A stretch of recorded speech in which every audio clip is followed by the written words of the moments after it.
Most humans don't follow the thought of the desire. Instead, you stay focused in the reason that you want the improvement, which is pushing against something that's wrong. I need this because this is not good. So without meaning to, your attention is often more about the problem that you're wanting to solve, while your inner being's perspective is completely about the solution. Your inner being spends no time defending your reason for the solution or trying to explain or justify why you deserve a solution. That's just known.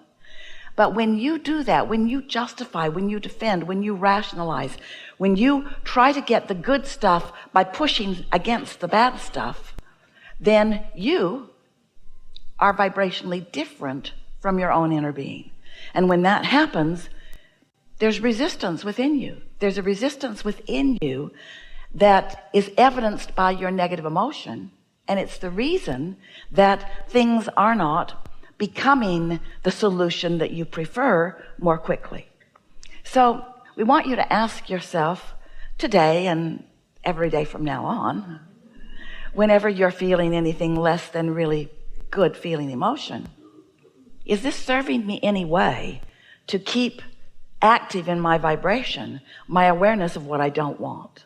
And we say it is of no value to you. And you may say, well, I need to defend myself a little more. And then that's when we say to you, because you are trying to somehow support a greater feeling of worthiness than you really have accomplished. Whenever you are wanting to justify how hard it is, and that's why you need it to be easier, you are usually not really accepting the wholeness of your deservability. And that really, we want you to hear this, that's the primary reason that you so often are offering a different vibrational output than your inner being is about exactly the same thing. We really want you to come to know, while we are here together today, that the satisfaction factor in your experience is the ultimate thing that we desire for you. And it is the ultimate thing that you desire for you too. Sometimes you get focused upon service, and we're not guiding you away from service. We just want you to know that if you are not first and foremost looking to align with the whole of who you are, that you can be of very little value or service to anyone else or to yourself, unless it is the whole of you focused in any moment in time, so that you've got the leverage of this powerful energy that creates worlds. Then you are sort of just banging around like so many humans, wanting things to be better and using your action to try to make them better. But really, you accomplish so little with your action. You don't even know how little you are accomplishing with your action. Your action that is inspired from your alignment is really satisfying action. And it gives you the feeling. You know why you have the feeling? You know why you have the feeling that your action is so valuable? It's because the action, when it is inspired, is out here closer to the manifestation part of your physical life experience. You have to become a vibrational match to what's in the vortex before you can begin to receive what's in there. And that's why, for so many people, you have a hard time accepting that this vibrational reality that exists and that it is in the state of becoming. In religious terms, you often refer to that phase of creation as faith in what is not seen. But we don't want it to be a blind faith. We want it to be a knowing faith. We want it to be a faith that is based in your understanding of the laws of the universe. We want you to base your expectation upon your understanding that you are the creator of your own reality, and that when life causes you to desire something, that the same life that has helped you to give birth to it, the same experience that has helped you to put it in this vibrational garden, so to speak, is the same life experience in which you will be able to realize it fully. If this time-space reality has inspired a desire within you, it can provide all of the evidence that you are looking for. But you have to look for it from the receiving mode. You can't look for it from the doubting mode. You can't look for it from that I don't have it mode. You can't look for it from the it's never been before for me mode. You can't look for it from the I feel so sorry for myself mode or I am not worthy mode. You have to look for it from the expectant mode, that these are the laws and this is how it works. And I am source energy in a physical body. And I've come into this body with reason and purpose. And my life is inspiring the definition, the specificity of what I am wanting to create. And I have launched rockets of desire. And this is my life in the making. And even though I can't see it yet, I can sense it. I know it. I trust it. I believe in it. And I'm using my thoughts to prepare myself for a vibrational state of being, of readiness to receive. Because from the moment you give birth to it, your inner being is giving you evidence of it. But if you're not receiving it, it's because you have more doubt in your vibration than you do expectation. You have more anger in your expectation than you do love. You have more lack in your expectation. A sort of lack consciousness. It's all right, but you know how you got there? You got there because if you can't see it, you think it isn't. If the money isn't in your bank account, you logically say, my bank account lacks money. Because it's hard for you to take credit for what's on the way. You have sort of figured out how to do that, though. You extend credit to yourself all the time. You create right up to the edge of your bank balance. No, you create right up to the edge of your credit limit. And we want you to understand you are unlimited in your non-physical currency. So we are eager to talk with you about anything that matters to you. I'm so appreciative of that. Questions about meditation, practice?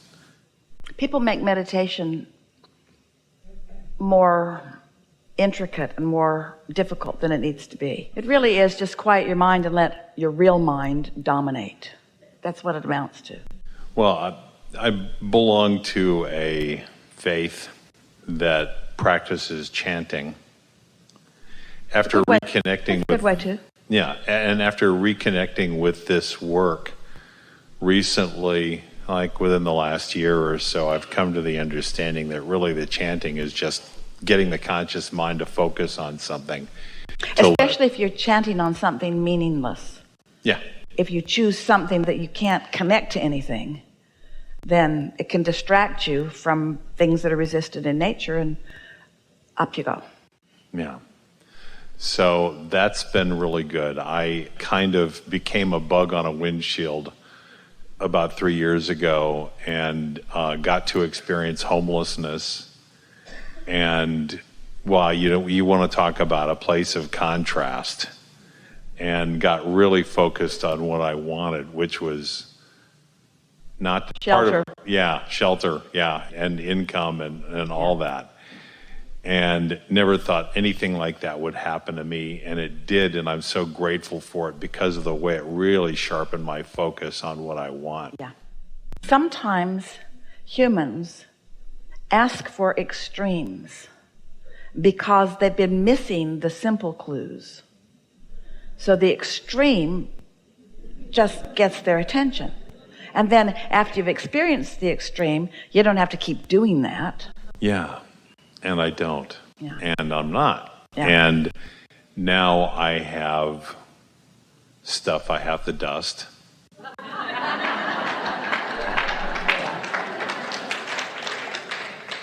And more is on the way. I know more is on the way. Yeah. And I mean, well, somewhere in there, intend dusters. There are a lot of people. Or not. Or not. Wind. Ask for wind. I could do that. But here's the real thing. Probably about a little over 6 months ago, I started a morning practice of getting up at 6. I don't have to be at work till 8, and the commute to work isn't hard. And then I realized I wasn't getting enough time in the morning to do my practice, so I started getting up at 5. And the practice I'm doing is I'm writing a rampage of appreciation every morning.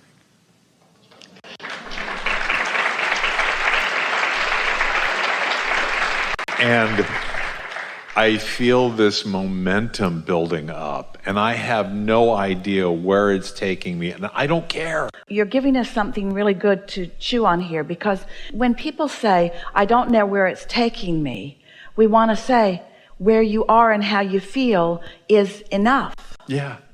And of course it will be more, but if you can resist the necessity of knowing where the happy feelings are taking you and just enjoy the happy feelings and pretend like that was the ride you were on. In other words, I've been taken here to this happy place and that's enough. Yeah. It doesn't have to be for something more. It will be, but it doesn't have to be, because this is enough. I keep keying on something I hear as a repeated theme because I listen to you when I'm getting ready for work in the morning. I listen to you when I'm basking, getting ready to go to bed at night. So you are a glutton. We get that. Pretty much.